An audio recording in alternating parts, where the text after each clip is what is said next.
kapuso, maliban sa mga syudad ng Taguig at Makati, inaangkin din ng bayan ng Pateros ang Fort Bonifacio. At kaugnay po nito, makakapanayam natin ngayong umaga si Pateros Mayor Joey Medina. Good morning po, Mayor. Magandang umaga, Karen. Magandang umaga sa lahat. Okay, ang akala ng lahat, ang naglalaban-laban lang dito sa jurisdiction sa Fort Bonifacio ay ang Taguig at ang Makati. Pero may claim din pala ang Pateros. Sa totoo lang, mas nauna nag-file ang bayan ng Pateros. In fact, 1991 ay nakafile na yung kaso ng Pateros para mabawi itong lupang ito. Nauna pa kayo sa Taguig? Nauna pa. Pero siguro, dapat lang na malaman na bago pa yan naging Fort Bonifacio Global City, bago pa naging The Fort, bago pa naging Fort Bonifacio, Fort William McKinley, nung araw, ang tawag namin dyan sa lupang yan, Barrio Mamangkat. Barrio Mamangkat. Dahil noong mga panahong mga 1800s hanggang early 1900s, yan ay isa sa 5 baryo ng bayan ng Pateros. Sa katunayan, maniwala ka ba, pati nga yung mga sedula dyan, yung mga birth certificate, sa amin kinukuha. Ngayon, noong 1902, yung lupang yan, siguro maipakita ko sa iyo kung pwede, dala-dala ko ngayon dito yung Sige, mapa. mga kapuso, kasi ang dahilan kung bakit may ganitong klaseng agawan ay dahil magkakatabi lang yung mga bayan ng Pateros, ng Taguig, ng Makati. At sinasabi niyo po, during the Spanish times, iisang bayan lang ito? Sa katunayan ay panahon ng mga Amerikano. Ang taon ay 1903, gumawa ang Philippine Commission. Noong panahon na yon, tayo ay pinangungunahan ng Governor General ng United States. Ang tawag ay Philippine Commission Act 942. Ito yun. Ito ang kopya nun. Itong dokumentong ito ay galing sa Library of Congress ng Amerika. At yan, Library of Congress? Certification niya ng Library of Congress. Ayan yung kopya. Ano ba yung sinasabi? Siguro ikaw ang magbasa. Nandito. Ayan. Number 4. Okay, anong year po ito? 1903. Nakasulat dito, 1903, Philippine Commission. Ayan, eto. Page 154, the municipality of Pateros shall consist of its present territory and that of the municipalities of Taguig and Muntinlupa with the seat of the municipal government at the present municipality of Pateros. So, ibig sabihin, nung panahon na yan, ang bayan ng Taguig, ang bayan ng Muntinlupa, bayan ng Pateros, isang bayan lang. Ang pangalan, Pateros. Ang munisipyo, seat of government, nasa Pateros. Oo, kasi nakasulat dito na ang Taguig at Muntinlupa, kumbaga subsumed lamang under the municipality of Pateros. Tama. Which I find really weird dahil sa buong Metro Manila, in fact, sa NCR, kayo na lang ang natanatiling hindi syudad. Totoo yun. Kaya ako naniniwala. Ang liit ng Pateros eh. Kaya ako naniniwala yung pinaglalaban ng Taguig, marahil yun din ang pinaglalaban ng Pateros dahil iisa lang ang aming bayan noong mga panahon na yon. Ngayon, meron pang nasundan yan. Yan ay 1903. But this is 1903. Now, nagkaroon naman nung 1905, binago pangalan. Binago yung Binago pangalan.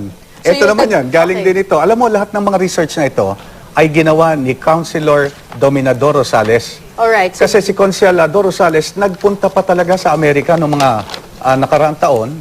At ayan naman. This is 1905. Yes, 1905 public law. Oo, at ang ginawa naman ay binago. Ang nakasulat dito ay Section 2. Yes, change of name. The name of the municipality of Pateros in the province of Rizal as constituted by Act number 942 is hereby changed to Taguig. Yo, binago naman ang Binago pangalan. yung pangalan.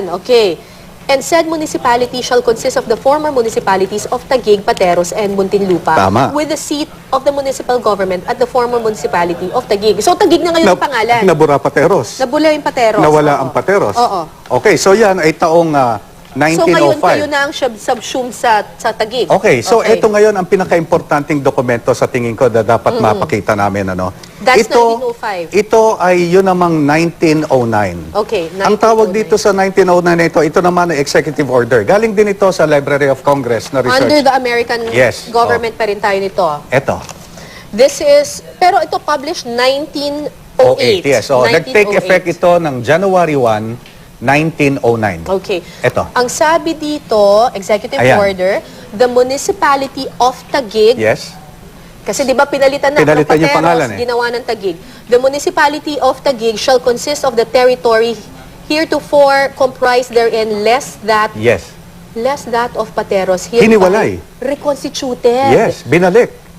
the municipality of Pateros shall consist of the territory which it comprised prior to the passage of Act number...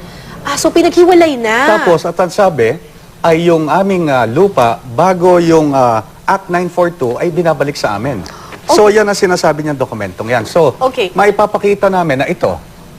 Mga kapuso, this is a map... 1891. 1891. Yes. So, ano pa to? Under the Spanish times pa ito. Tama. Spanish times. Makikita po natin dito sa mapang ito po ang Pateros. Ayan, jurisdiction de ito Pateros. ang Pasig. Nakasulat, jurisdiction de Pasig. So, nandito. Magkakatabi lang kasi mga kapuso. Jurisdiction de Pasig, jurisdiction de Pateros, jurisdiction de Taguig. Sa kabila, sa jurisdiction. Dito ang Makati, I suppose, that's right, diba? That's right. Pero merong mga linya. Yes. Okay. Yan yung parang boundary nila. Ayan.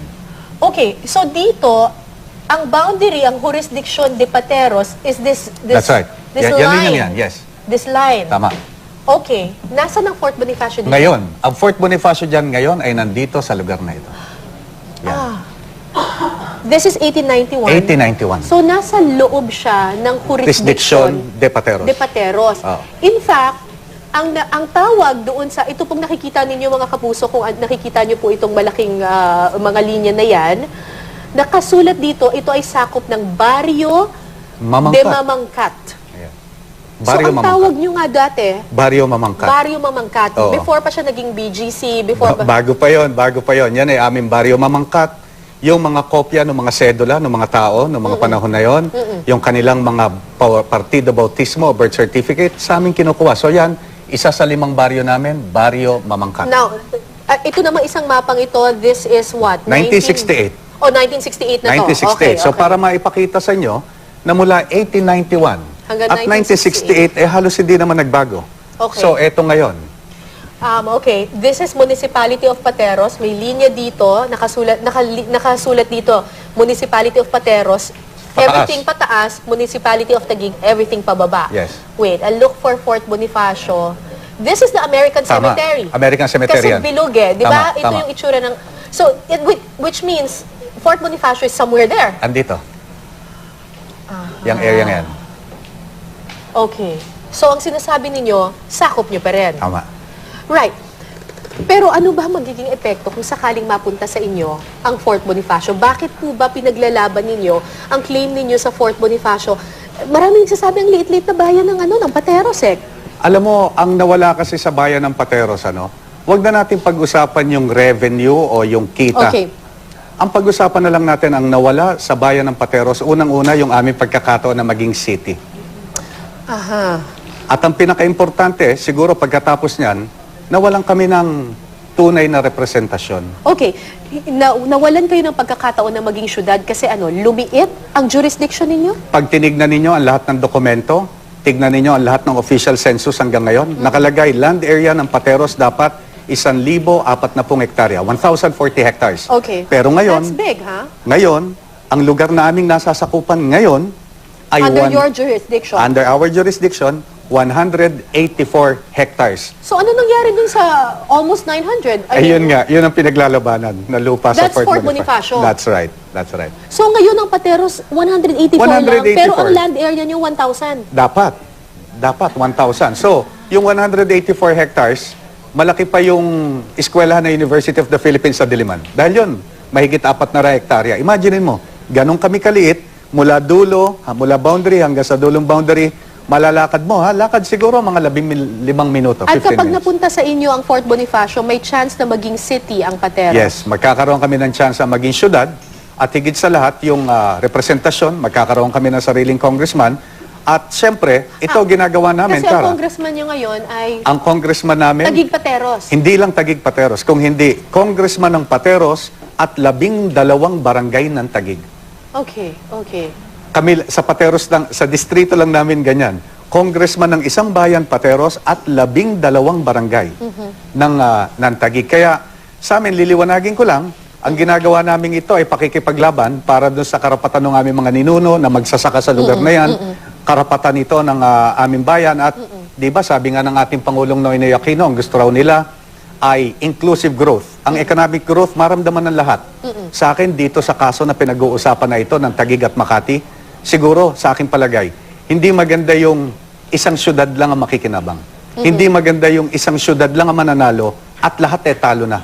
Sa akin, ito ang pagkakataon para ang Fort Bonifacio magamit natin para umunlad ang buong Metro Manila at umunlad din sa pagtulong sa buong bansang Pilipinas. Okay, may mga ilang nagsasabi na kaya lang yun lang naman yan pinag-aagawan ngayon kasi na-develop na marami ng revenue na pumapasok. Katulad ng binanggit ko kanina, ang aming pinaglalaban, hindi lang yung pera, hindi yung pondo, kung hindi yung pagkakataon naming umunlad at pagkakataon naming makasabay doon sa pag-uunlad na nakikita sa iba't ibang syudad sa ngayon. And to take what the map says is yours. Sa katunayan, ang mga ebidensya, ang mga merito ng kaso, ang mga mapang ito magpapatunay kung ano ang aming pinaglalaban. Ngayon, ang Metro Manila, 16 na syudad. May isang nalalabing munisipyo, yung bayan ng Pateros. At sa tingin nyo, pag nakuha nyo yung Fort Bonifacio, Umaasa kami na dahil dito sa Fort Bonifacio, dahil dito sa usaping ito, magkakaroon kami ng tsansa na pagkakataon na makasabay sa pangunlad ng aming mga kapit-syudad. Medyo malalaki po yung mga syudad na kakabanggain nyo. Hanggang saan po pupunta ang Pateros para ipaglaban ng inyong claim sa Fort Bonifacio? Alam mo, sa totoo nga, pag pinag-uusapan itong kasong ito, parang nanliliit ako Dahil ang lalaki, ang yayaman ng Makati, ang Nantagig, pero kung titignan natin, yung David and Goliath, naniniwala ako, mapansin naman. At sa bandang huli, manaig kung ano yung mga sinasabi ng ebidensya na nakikita natin. Maraming salamat po, Pateros Mayor Joey Medina. Thank you, sir. Salamat. Salamat po.